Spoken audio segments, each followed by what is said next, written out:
Well, we were talking about you behind your back before you got in, and I'm like, I just, you know, Wendy's like, how are we going to best use this to help her to, for make it mutually beneficial? I'm like, I don't want to, I just want to have a conversation because there's so much about you that I don't know. And I Right. know that everybody you're doing this summit for, and I told Wendy, in our conversation we had, you were saying that you were going to do yours at the end. I'm like, this is how humble and just in service this woman is. Like, she's like saving herself till the end. And I'm You like, got oh, no, no, you don't. No, everybody needs to know who you are and why you're doing this. How have all your the interviews and you know the it's turning into much more than what I thought this summit would be. The summit is turning into how to support nurses in all parts of their life, not mm, just their nursing skills, the emotional component, the physical component, their lifestyle, their money, it's just so many different conversations.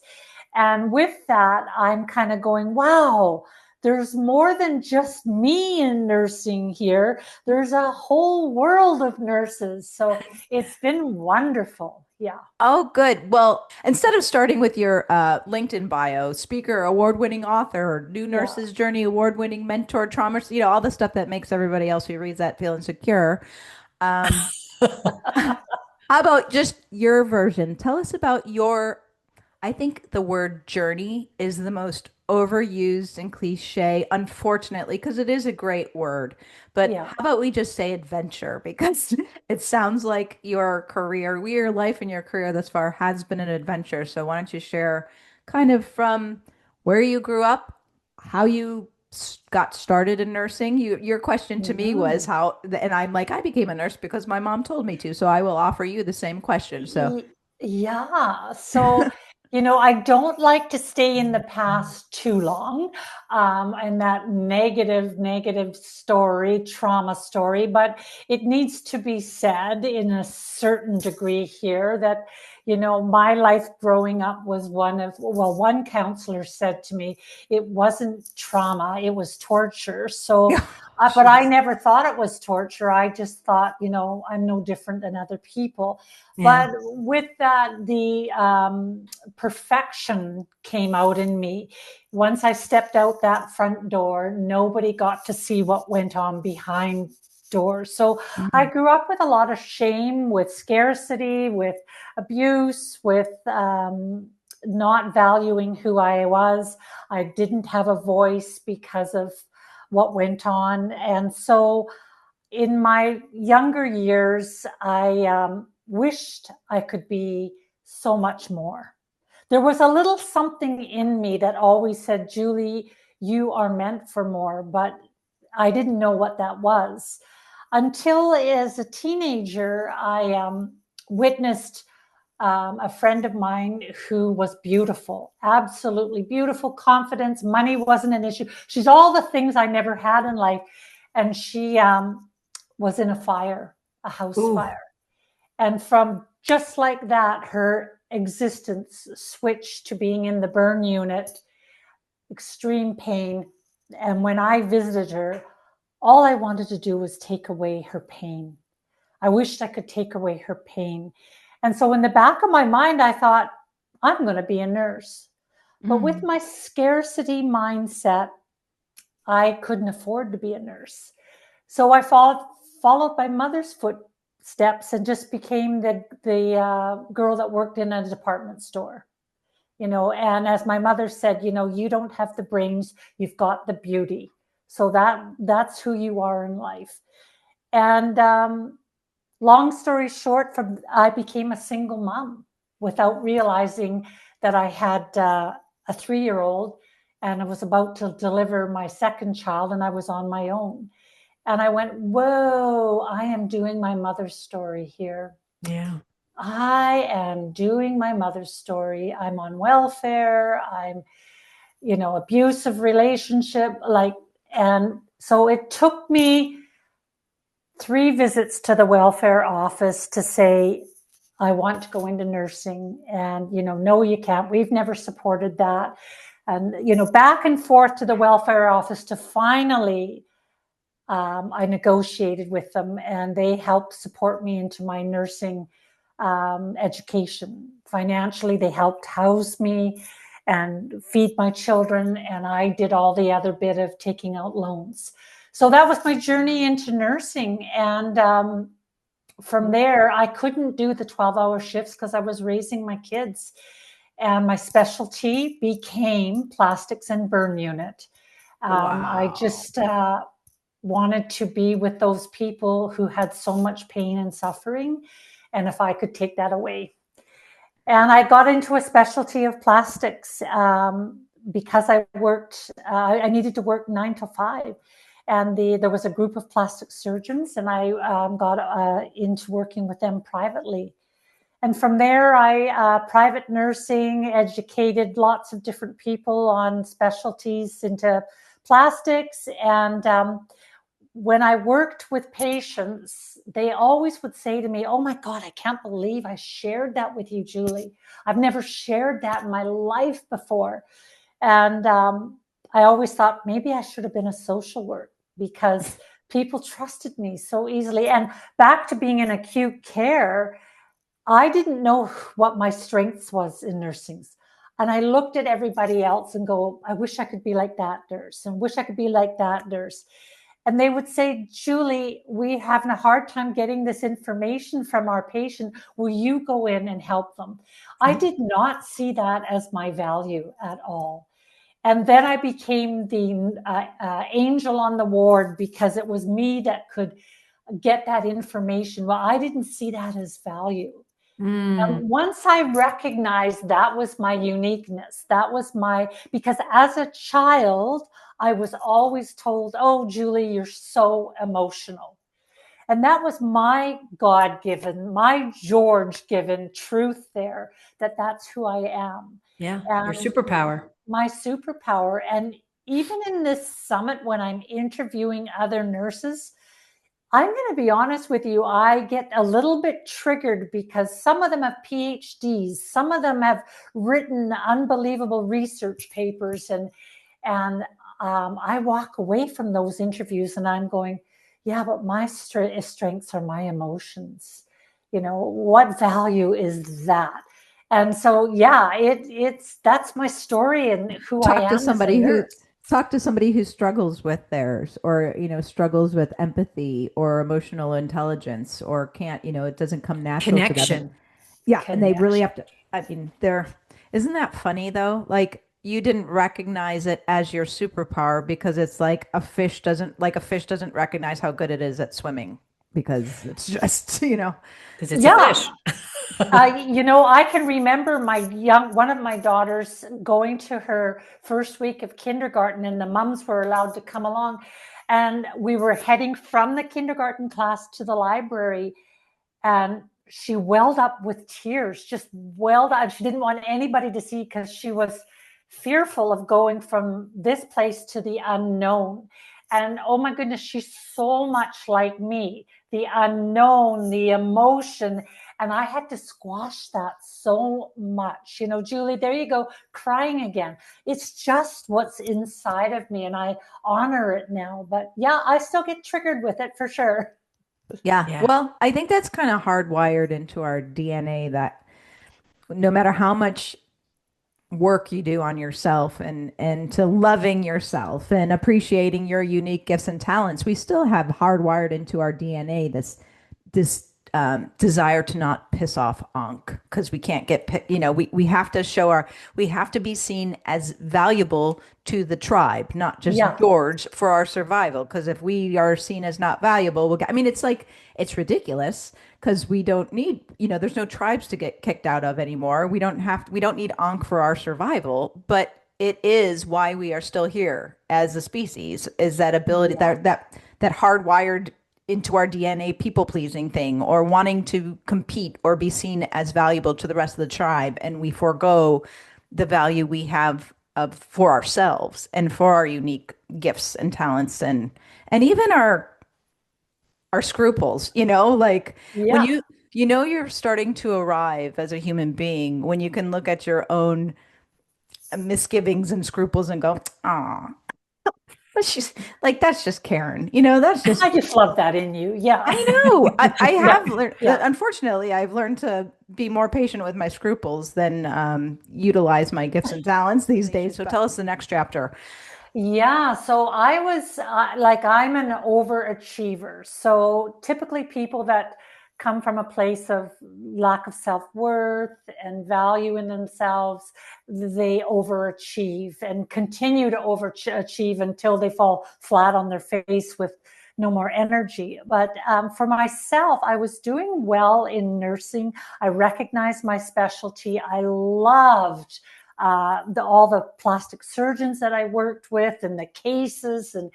But in my private life, I was still the persona of, oh, life is crap. Life is awful. And there came a time in 2005, it was, when I lost 5 family members all within 6 months. And so that was my husband at the time, my mother, my mother-in-law, my best friend, and my neighbor, Alice, who was 90 years old. And I visited her every day. And I learned so much from her. I did a dressing change for her every single day. And I think that was meant to be, because her words of wisdom were something that she gave me. But they all died within 6 months. And it was a case of, who the hell am I? Like, oh, why does life have to be so hard? What kind of God would do this to me? It was just, and every single person that died, it seemed to be a layer of myself that went with them. Ooh. And so I sat there going, who am I? Who am I? And so that was a huge moment in my life to try to find myself. And a girlfriend, after some of the healing went on, said, Julie, come to a workshop with me. She goes, you're going to love it. It's an interactive workshop, and it's about creating dolls. And I thought, well, what's the harm in that? I trusted her. But I don't know why I said I'd go to this workshop, creating dolls, because I got kicked out of sewing class in high school, because I made my grandmother make the item because I hated sewing. I used to tape my children's hems with tape rather than stitch them. I mean, I hated sewing, but here I was going to this workshop, and I got there, and the panic and anxiety inside of me of, oh my God, well, I'm going to have to create something. So long story short, the instructor said, you're going to be creating dolls. There's going to be no talking while you do it. There's going to be some background music, and you are just going to have the experience of creating. And at the end, we'll all get together and we'll talk about the process. So I went up, and there was a stack of cotton white dolls, and I stood there forever, and I found the shortest, the awkwardest looking doll. And then I went over to the table, got the materials. I still didn't know what I was going to make. Got all the ribbons, the materials, sat down. And didn't I sit next to a lady? I didn't know this. She was a seamstress. And although we were not allowed to talk, I could feel her whistling as she was making her product. And the girl across from me, she was just into it and smiling through all hers. And I was literally shaking in my boots. And in my head, I was going, I can't do this. Why don't I just go to the bathroom and then never come back? And I was nauseous. I could feel the sweat. I was having a panic attack. And I thought, well, I can't leave because I gave that girl a ride. So I've got to fight through it. And then all of a sudden in my head was this voice. It was my mother's voice, who was such a perfectionist. She said to me, Julie, it doesn't need to be perfect. And something about that shifted everything within inside of me. And I said to myself, I can make the not so perfect doll. And all the panic left. And I just created the most ridiculous, stupid, and it's literally sitting up there on my windowsill right now. Oh, go get it. Doll. Yeah, I was Oh, just my get it. goodness. Just a moment, I will. And I made the not so perfect doll. And at the end of that whole session, the freedom that I felt within me, I talked about, and I chose to be the last person to talk because, you know, the acceptance was, oh, who's gonna, you know, the whole idea of sharing this story. And oh my goodness, everyone were just so, they stood up and hurrahed me. And it was the most wonderful experience of freeing myself of the perfection and finding Julie. So it was, that was my moment in time of finding myself for sure, and letting go of the jacket of perfection that was holding me back from moving forward in life. Yeah. It's such a trait of people who come from abuse, right? Because you're trying to control your surroundings. So you're constantly running and overachieving and trying to hold everything together. So Yeah. I bet that was extremely cathartic and then played out for you into the rest of your life, like to let go of that perfection and trust to just be. The trust was hard because Yeah. I couldn't, you know, the trust was a hard one, but I required the support and guidance, pardon me, as I moved forward with counselors, because now that all these layers had left me, who was Julie? And I didn't know who she was and where to, except for that she was a mother and a nurse and was, you know, who was Julie? And so through counseling, I learned that I was living a life of fight or flight all the time. And when you're in that state of mind, your creativity, your curiosity is not born. Nope. No, not at all. So I learned to be creative, and I found that I could paint. I found that I liked to make crafts.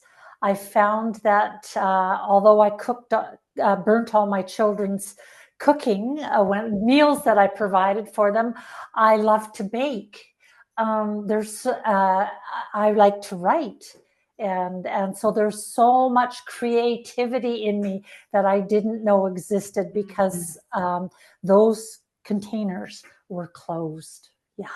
Yeah. So how did that experience with the doll and then the counseling moving forward, how did that inoculate, it's like I'm a mom, I'm a nurse, and I am this finder of myself. And then you kind of started to get an idea who Julie was through the help, through that big breakthrough, through counseling. And how did that inoculate your nursing career and bring you to where you are today? Because I have a feeling like when I always find that when somebody has a moment in their life like that, they embody it for themselves and then they just want to give it away to everybody else. You got that right. So what I realized was my nursing career was about taking away everybody's pain. And what I realized, I hadn't healed my own pain. And so if I could heal others, and then I found that I wasn't there to take away their pain, because I can support them and guide them through the process, but I'm not going to be able to take away their pain. Right. And so what my life was all about was protecting Julie. Even when I was in the early years of my nursing, I was protecting Julie. And then when I had this freedom come my way, I learned that I was here on this earth to serve others. So the shift came by me volunteering. So where did I go to volunteer was something that was familiar to myself. I went to volunteer where women were coming out of violence and abuse. Mhm. So I became a mentor to other women, and I worked with there for 10 years and became an ambassador for that nonprofit organization, promoting them. And what I realized as I was mentoring individual cases, my perfection was still like, you don't know what you don't know. You get these aha moments in life, but have they really left you? Yeah. And There's so layers and layers. yeah, Yeah. so this one lady, we were at the park walking, and we weren't connecting that well. And we sat, and I said, I opened up to her and I said, I'm going to just call her Susie. That was not her name. I said, Susie, I just don't feel we're connecting. And she said, well, how can we connect when you haven't lived my life? And which is a valid point. Sure. And I said to her, well, what kind of life do you think I've had? And she said, well, just by looking at you, you came from a loving home, a home with money that helped you get further education, that your values were, connecting with family. And, Wow. She had a whole lovely story about you in her Yeah. head. A projection, right? Well, and that's what I was projecting to the world still, is look at me. I dress well. I've got a nice car. I've educated. I'm helping others and all that. And then I went, whoa, there's another layer here of who is really Julie. So I shared with her my story, and she goes, wow, now I get to meet the real you. And now we connect. So bringing that into my nursing world was not easy at first, because telling those connect. Well, I carried the story with people don't want to hear my shame story, don't want to hear where I've come from trauma to triumph.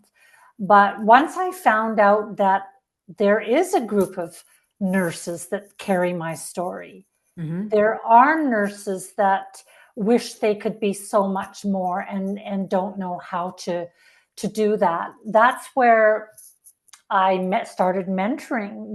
It just became a part of my, I won't say coach, because haven't traveled that educational background in coaching, which is so important.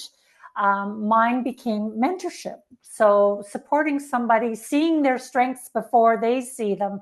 And I started doing mentoring within my house. With people would say, when are you going to put some, 6 ladies together, and we'll just mentor together. And so that's where nurses and other professionals, we would just come and like a sewing bead, sit together for 6 weeks. And that's how I supported nurses and women in my life. Yeah. So did you do that in concert, in parallel with your work in plastics, or had that ended by then? And was there overlap between these two chapters of your career? Yeah. So I moved from, boy, you're really getting me to dig deep here, aren't you?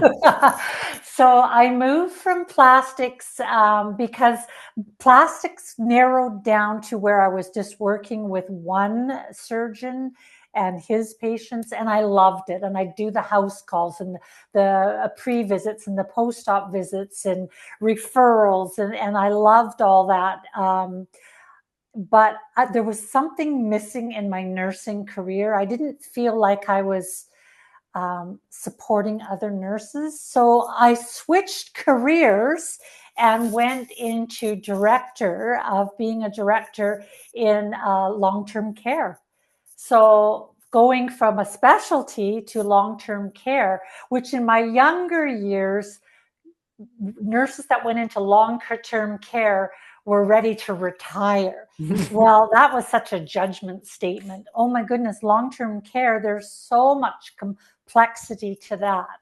And I didn't know why I was truly going in there. But what I found my pathway into there was, using my emotional supports to help families whose loved ones were diagnosed with, cognitive decline.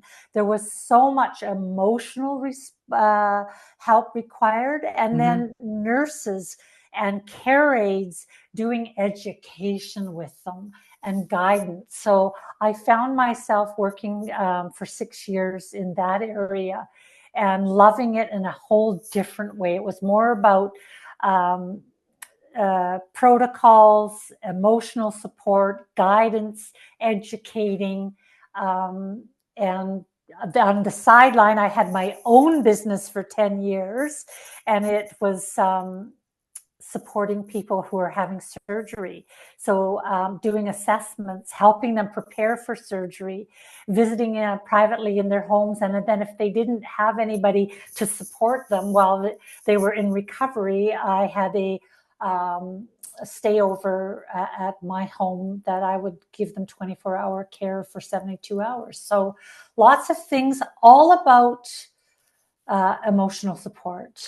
I was literally just going to say, talk about your superpower, because the thread in this entire adventure that you are on is literally, is connecting with other human beings, and you cannot connect with them if you can't be in touch with your emotions. You just can't do it. So I'm just sitting here listening to this whole thing and the whole journey you were on. And it's like, wow, your superpower really is how emotional you are and the ability to connect that with another human being. Because some people just use their emotions to be poor me, right? And it's more like narcissistic, right? Because it's all towards them. Yours isn't towards you. It's towards everybody else and connecting with them and helping them get through a process. And that's so beautiful. That's way better than any PhD. No offense to the PhDs.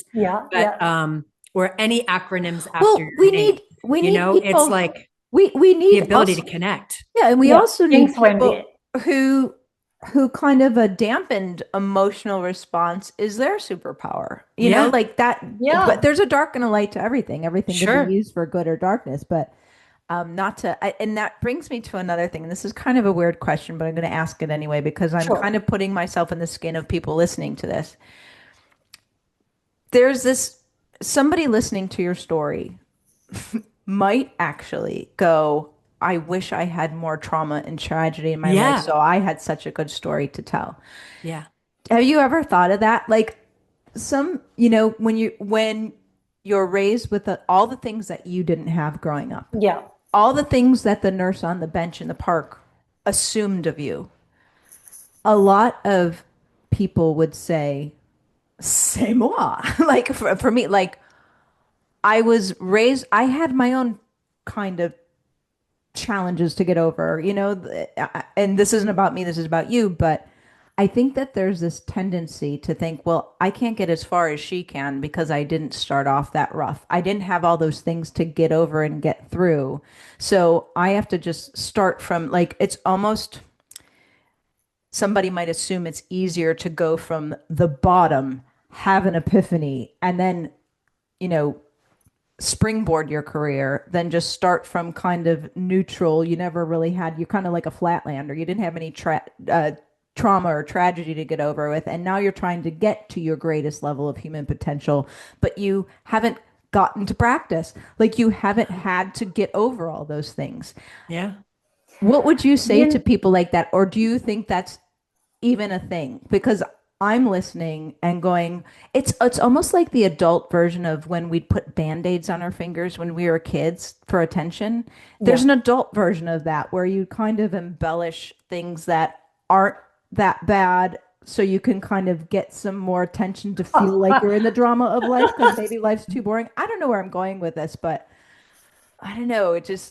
It's like these stories of triumph like yours. It's like, how do you have a story of triumph if tragedy wasn't the foundation? Right. That's a great question. And what comes to mind for me is when I did my first group of 6 women, they were all professional women. They weren't all nurses. And I remember one saying, well, I don't really know why I'm here, because my life was so good. My father was a doctor, and my mother was a physiotherapist, and we had lots of money, and we had horses, and, you know, we had a lovely life. And she followed the pathway of her mother. And she was in a profession that she goes, I really don't get joy out of it. I really don't get joy out of it. So as we, over the weeks, unpeeled the onion, so to speak, her joy was not her mother's joy. It was something deeper within her that she wasn't even aware was there. And so you don't have to have the trauma, there's, everybody has experiences in their lives that can make us put an imposter there to stop us from feeling that experience, whatever it may be. And so it stifles that part of us. And so this lady was able to go, wow, I never realized that my life could be so much more. And so what she ended up doing, because her horses was her hobby, she took her physiotherapy into helping people with horses and all that story. But, you know, as she grew up, you know, her father and mother both educated in the health profession that way. She thought she had to do it that way. Another one of the ladies, she was a hygienist, dental hygienist, loved her career, was teaching it at this point, but it's not what gave her joy. It was a job. It made her good money. It gave her the credentials. It gave her lots of opportunity. But as a child, her mother told her, you're never going to make anything out of life doing that craft that you like to do. And what she ended up doing, we brought to the surface her uniqueness of, I'm going to screw this up. It's not blown glass, but I've got her thing on right here. I was going to stop. This whole time I've been wanting to find an appropriate moment to say, what is that around your neck? That's gorgeous. It's glass work anyways. She has her husband built her a kiln. She teaches classes. She does so much, and now her stuff is sold everywhere. And she didn't start believing in that value until we worked together. So every person has something within them that they don't value as being unique to them, that is their God-given purpose. That's the quote. I think I might have said it on the interview you did with me, the Gospel of St. Thomas. If you bring forth that which is within you, what is within you will save you. If you do not bring forth what is within you, what is within you will destroy you. And that has been a very prevalent message in my life recently. And that seems to be what you're all about, using your emotional and intuition to tap into, like, this person's hiding behind the meat suit. Has not brought themselves forth yet. It's, you know, and I like to think of myself actually as a catalyst for change, because why I say that is, you know, I can help nurses, or, you know, people in general find their identity, but sometimes it takes a professional to help them, you know, get through all the slush and all the other stuff, because, you know, you got to be very gentle and to all that might have gone on in their lives to cover up their uniqueness. So I feel like I'm the catalyst to help them take that next step, because in actual fact, my first group of ladies, I can think of two of them that has blossomed. Not these two, but another two has blossomed so much because they took that next step of counseling, of going into group therapy, of doing all that work. So yeah, I would say I'm more of a catalyst. And back to my strength of my emotions, I also had to learn to set boundaries around my emotions because I would take on everybody's emotions, the room's emotions. When I would finish my mastermind groups, my husband say, "Why do you do these, Julie? Because when you're finished them, you have everybody's pain and suffering inside of you." And it was true. So it wasn't helpful to me. So I had to learn how to manage to set boundaries, how to know when to say yes, when to say no, how to speak up and say, you are not the right energy for me, and be okay with that. Let go of that person and love them from afar. And so there are steps that your listeners need to be aware of that help you take the steps in unpeeling that onion, finding it. And in my book, A New Nurse's Journey, that book really, I give 12 experiences of my first year in nursing. And it is about finding your identity in nursing. It's finding your uniqueness, reflecting on what you've learned, how to go deeper. So yeah, you're right. I think you said it earlier, Wendy. My whole journey in life has been this pathway of emotions. Yeah.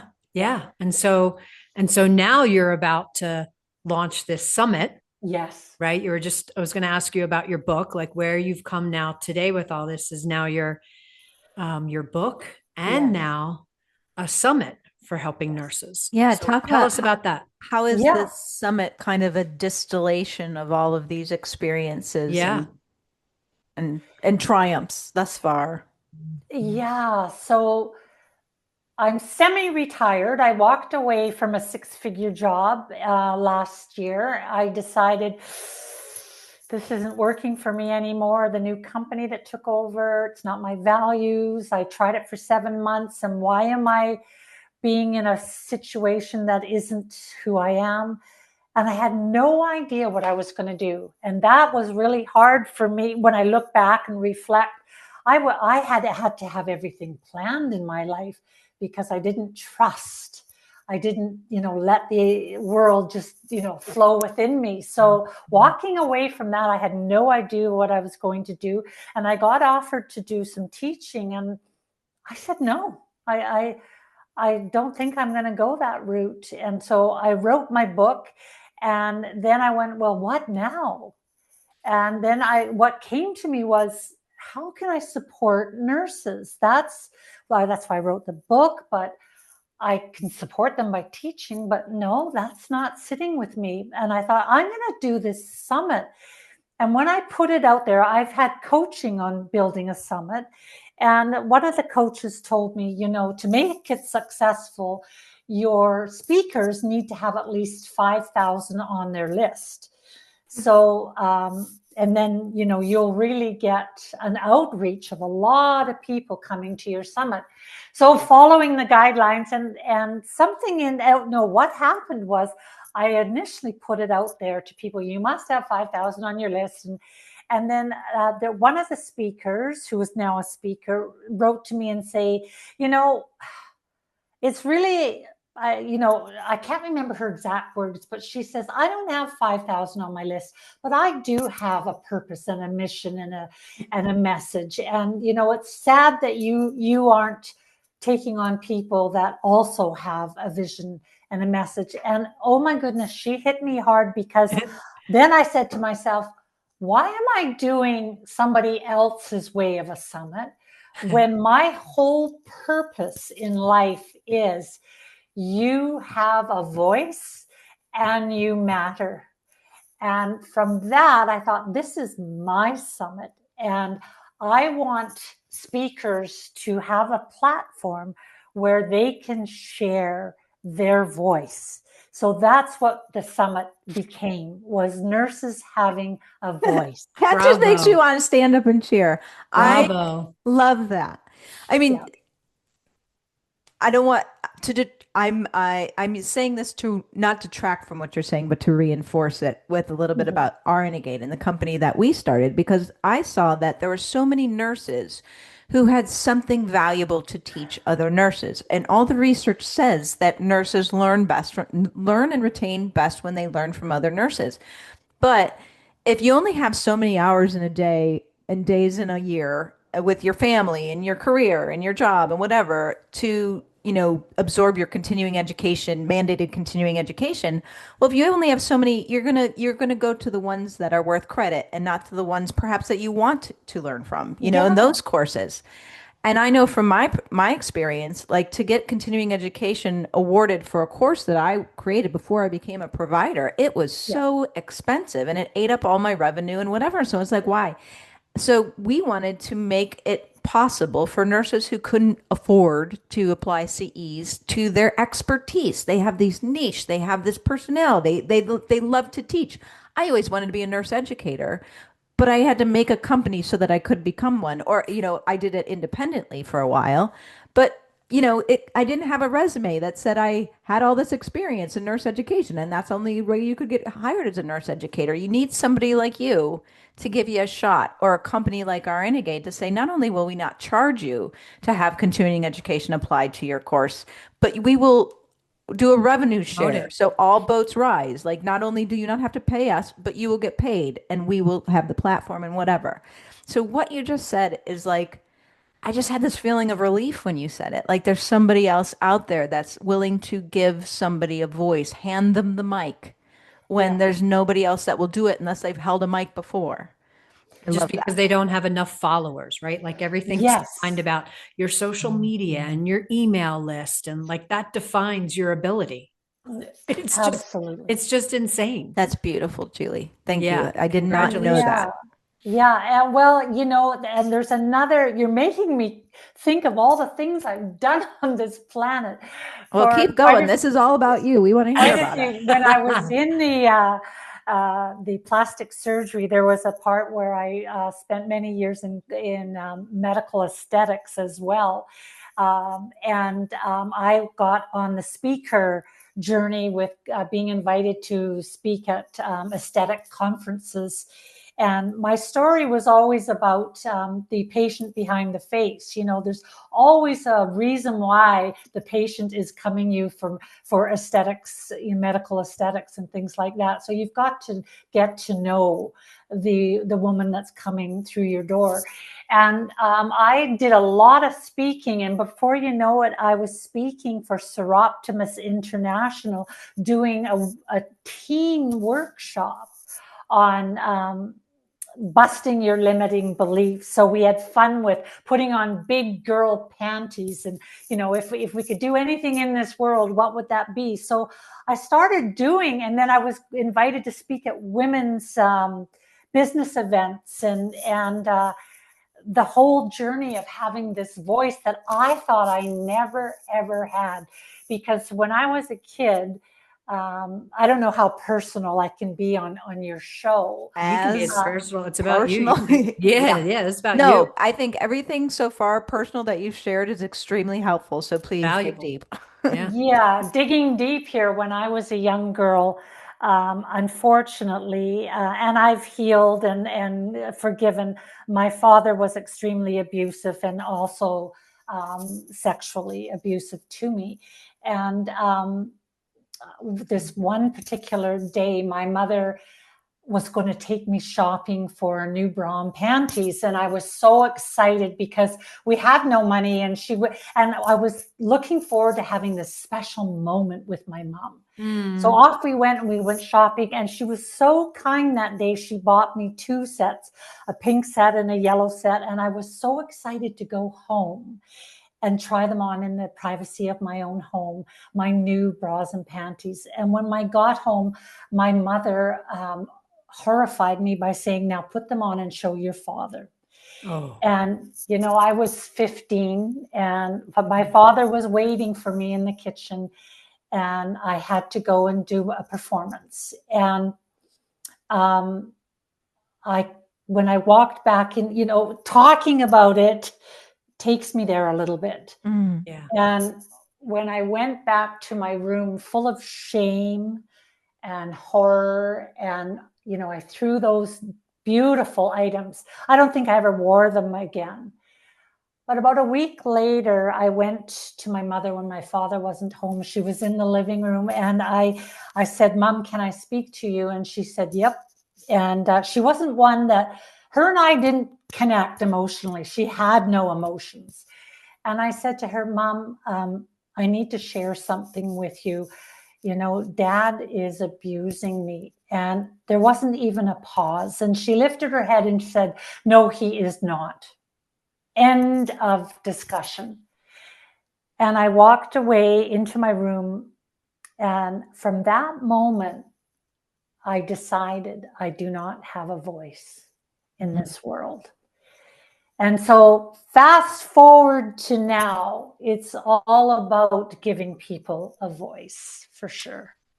That is so, I just sit here in amazement of George, because we all go through all For those these listening who aren't experiences. in on the little Yeah, inside sorry. secret, my word for God is George. Sometimes I also say God, I also say nature Yeah. or the universe or whatever, but in a Yeah. very, when I'm needing to talk to a friend, instead of, you know, I was raised strict Catholic, and instead of praying to this man up in the sky that, you know, that may or may not give me what I want or whatever, Yeah. I say George because it feels like I'm speaking to a friend. And so when you've heard Julie and Wendy both refer to George, that's George. where that comes from.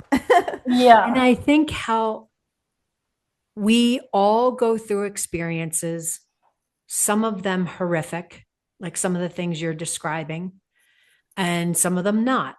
But they all have a point that can be identified later. And so for you to be able to tie that story to now today, giving people a voice, giving nurses a voice for this summit who don't have a certain social media and marketing content, that is so powerful to take that into that incident and transform it into this.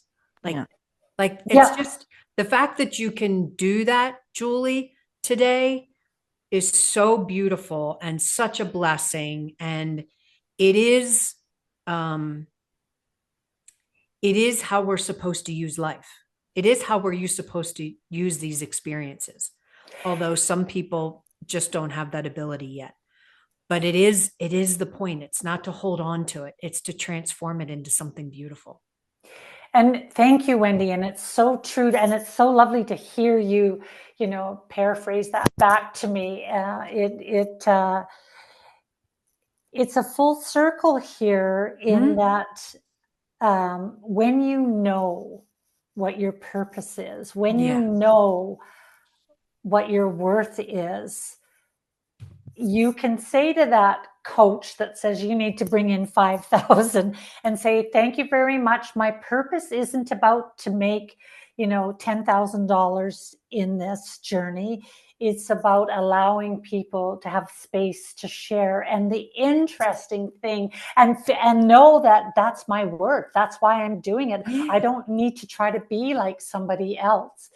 And in doing this summit, the people that I've been speaking with, one of them didn't have a resource to offer, and she's now made one. And I was just looking at it today, and I think, wow, I've helped that woman, that nurse, grow another step further in their journey. In their career. And some of the other people I've spoken to, where they've made a defining moment in their interview that they didn't recognize themselves. And I was able to show them that. And wow, they're taking that away with them. So it's more than just a summit on here, come to this summit and learn ABC. There's so much more to this summit that It's a great. You're already on the way talking about the summit, but give us the Yeah, details and why. I mean, we kind of understand why you're doing it, but yeah. give us some details. And some people might not even know what a summit is. Summit, you know, speaking for a friend, I'm just kidding. What is a summit, Julie? It's where a group of, experts get together to show and share and guide and support viewers that want to come and take information that they can take back into their life. And the summit in this case is an online summit. It lasts for 14 days. There's 28 speakers, and the recordings are pre-recorded so that we'll drop 2 speakers' interviews every day for 14 days. So what that means is you have to be at home or whatever for 14 days. You've got to put aside time to watch it. There's that opportunity. But the golden thing is you can also invest in being a VIP and get a lifelong access to the videos and watch them at your own time. The speakers, it's amazing what I've brought on. I've had to cut off. I'm going to do another one in 6 months. But one speaker, he's a patient. And he's had 30 surgeries, reconstructive surgeries in his life. And I brought him on because he is going to talk about what hope they gave to him, what the nurses didn't realize, what they were giving to him besides the skills, the humor that they gave him, the hope, the cheering, all that sort of stuff. So his story is going to be incredible for nurses to walk away going, wow, that's what I do for my patients. Yeah, that's so, and you've kind of brought us full circle too, haven't you? Because Yeah. it's like the fish doesn't know it's a good swimmer because it's a fish. Nurses don't know. They respond to this vocation because nursing it is a vocation. There's no way you could get, we don't do it for the money. We certainly don't do it for fame or for, the rewards or the accolades or anything like that. It is just a call. It's like you're pregnant with something and you just can't not be a nurse if you're called to be a nurse, even if it's something your mom told you to do, but you knew it was right. In your case. But it's so important I think the antidote to burnout is meaning and purpose. And I think that's why so many nurses are feeling under the gun and feeling like their resilience is low and they're feeling burnt out and fried because of the short staffing and da da da da. But you know what? I'm sure anybody can recognize if that effortless productivity, that feeling when you are operating, when you're plugged into the mains and you are honoring your vocation and you get to spend the time and do the things that your vocation is calling you to do. It is really emotionally connect to people. And even your presence is like a supplement. It's the medication, it's the healing, but we don't have time. And that's what to me causes the burnout and the fry because we're not able to do the core components of our vocation. But that person on the summit for nurses to be reminded the little things that you don't even know are changing lives and contributing to healing. The extra 30 seconds you spend in a room with even the patient who feels so sad for their mom who has to take care of them. The caregiver, the patients feel guilt. That guilt inhibits their immune system because I'm such a burden on my family. So the nurse who spends a little time with the family and makes the family feel better, that alleviates the guilt and the pain of being a burden to the patient. There's so much that we do that we don't even recognize. So I'm just taking a moment to really honor that you did that. It's so important. You could probably fill a whole summit with patients just. Oh, I literally was thinking that, like, wow, what a tribute to nursing to like have a whole summit dedicated to. I was thinking like organ transplant recipients, right? Like, well, as a nurse, there were many, I'm having a times where massive you hot would. flash. Sorry, I was like sitting here laughing at you before when you said the face behind, when you were talking about the Yes. person behind We'll the have- face, the person behind this face looks like they're getting sunburned through the screen. Well, Julie can take that as a compliment. But you know, a couple of things there. Well, like Wendy, you're talking about your face, and this shouldn't be happening when we're on. Oh, Wendy live doesn't here. care. No, But no. yeah, oh, great. But where was I? Oh, yes, like my summit. I've never done a summit before. I've only worked off my phone doing a quick little video, Yeah. and so and this idea of having it to be perfect. The first 2 interviews I did, I forgot to record. So I had to reach out to the people again, looking like an idiot, saying we have to start all over again. The lighting for quite a few of them I look so gray in them. So I had to figure out lighting. I didn't do a gallery type. There's so many imperfect moments in Yeah. this summit. Yeah. And that's okay. Oh, you're my people, Julie. Yep. Yeah. I'm Yeah. going to send you. Okay, so this is a perfect point to close on Okay. because so RNegade was started with my best friend, Antra, who passed away. And this whole time I have heard her in my ear going, because she would cry. Every podcast we did, she'd cry on almost every podcast. She was very emotional, but she didn't hold back. And she was the one, she was like George and Gracie, Lucy and Desi. Like she was a straight, like how Wendy is for me, you know, like the straight person, Yeah. but she'd lose it and so many times during this podcast, she's been losing it. I've heard her go, "Oh, I just love her." Wait, let me show.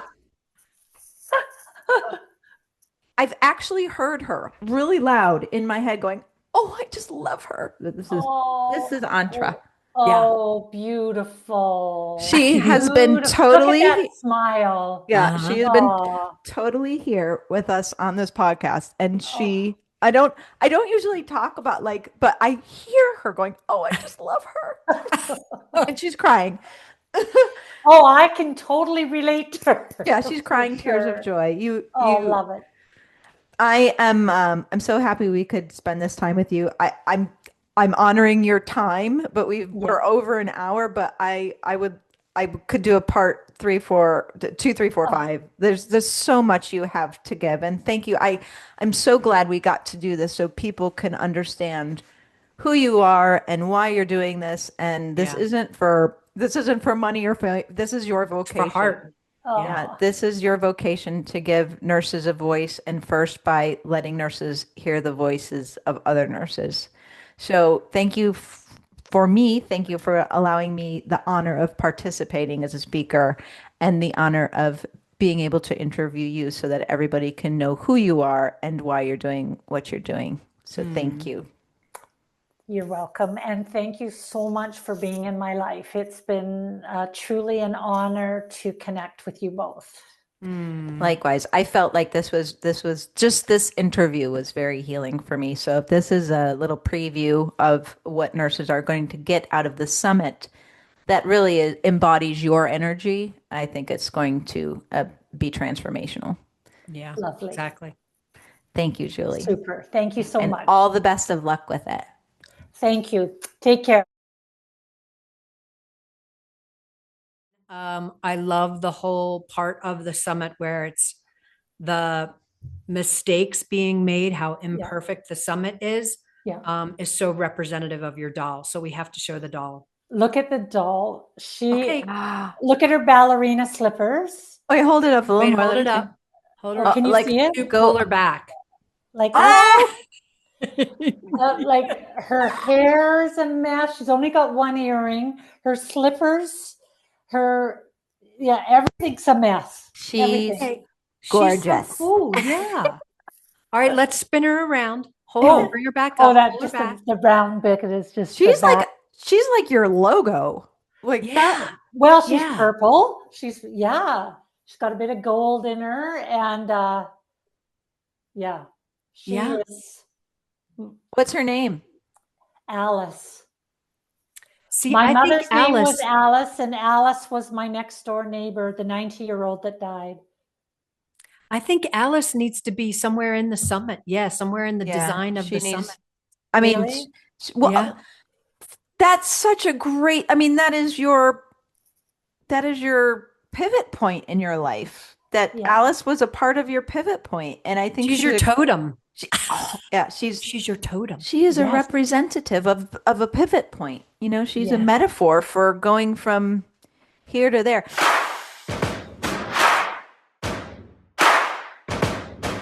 Renegades.